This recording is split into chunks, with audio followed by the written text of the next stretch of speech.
नमस्कार किसान साथियों, आपका निखार ब्रदर्स जैविक कृषि फार्म में स्वागत है। आज हम जैविक कीटनाशक ब्यूलाइफ ब्यूवेरिया बासियाना जैविक कीटनाशक है, जो कि मिलीबग, अमेरिकन बोलवर्म एवं विभिन्न प्रकार की इल्लिया, बीटल्स, ग्रेप्स, माइट्स, टर्माइट्स एवं रस चूसने वाले जितने भी प्रकार के कीट होते हैं उनके नियंत्रण के लिए यह एक बहुत ही प्रभावी जैविक कीटनाशक है। अभी हमारे गेहूं की फसल में कुछ मात्रा में स्टेम बोरर अर्थात तना छेदक दिखाई दे रहे हैं। अभी हमारी गेहूं की फसल लगभग 55 से 60 दिनों की होने जा रही है। तो इस फसल पर स्टेम बोरर की कुछ तितलियां उड़ती हुई दिखाई दे रही हैं। हम अपनी गेहूं की फसल पर किसी भी प्रकार का कोई रिस्क नहीं लेना चाहते, क्योंकि गेहूं की फसल अभी गर्भावस्था में है और गर्भधारण अवस्था में ही स्टेम बोरर का अटैक होता है। तो इसे कंट्रोल करने के लिए हम इस कीटनाशक का स्प्रे हम लगाएंगे। इसके लिए हम ये 2 बकेट में पानी ले करके इस पैकेट को हम घोल लेंगे।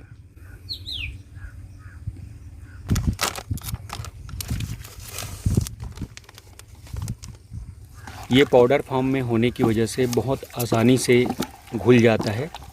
इसे हम पानी में अच्छी तरह से घोलने के पश्चात इसके फंगस मल्टीप्लाई हो सके, इसके लिए हम इस दोनों पैकेट में इस प्रकार हम 1 पाव लगभग मोलेसिस मिला देंगे और इसके बाद इसे अच्छी तरह से हम मिला देंगे, जिससे गुड़ अर्थात मोलेसिस घुल जाए। और घुलने के पश्चात इसमें जो फंगस है वह मल्टीप्लाई हो जाए। अब इस बकेट के घोल का इस्तेमाल हम कल सवेरे स्प्रे लगाने में करेंगे, जिससे कि 12 से 16 घंटे का जो समय मिल रहा है इस फंगस को मल्टीप्लाई होने के लिए, वह पर्याप्त है। और इसमें हम समथिंग 180 लीटर पानी मिक्स करके प्रति एकड़ स्प्रे लगाएंगे।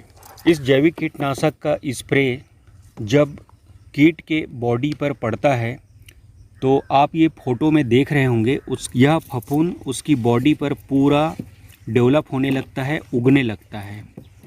और उगने के पश्चात यह फंगस उसके बॉडी के अंदर उसके सभी अंगों में प्रवेश करने लगता है और इस प्रकार से कीट मरणावस्था में पहुंच जाती है। और यह कीट यदि किसी अन्य दूसरे कीट के संपर्क में आने पर इसकी बॉडी में लगा हुआ फफूंद दूसरे अन्य कीट के बॉडी में भी चला जाता है, जिससे कि वह भी प्रभावित हो जाता है। इसीलिए हम इस जैविक कीटनाशक का स्प्रे अभी हम कल मौनी अमावस्या थी और इस मौनी अमावस्या के बाद जो है जस्ट हम स्प्रे लगाना आज से स्टार्ट किए हैं। किसी भी प्रकार के कीटनाशक का स्प्रे अमावस्या के पश्चात लगाना जो है ज़्यादा उचित होता है। इसका कारण यह है कि अमावस्या में स्प्रे लगाने पर अंधेरी रात में कीट एक जगह या स्थायी रूप से बैठे होते हैं। अर्थात हम अमावस्या के पश्चात शुक्ल पक्ष में यदि हम स्प्रे लगाते हैं तो शुक्ल पक्ष के बाद जैसे ही कृष्ण पक्ष आता है तो रात में चंद्रमा निकलेगी, तो उस चंद्रमा की रोशनी में ये कीट अब एक दूसरे से मिलन करने के लिए रात में इनकी एक्टिविटीज़ बढ़ जाती है।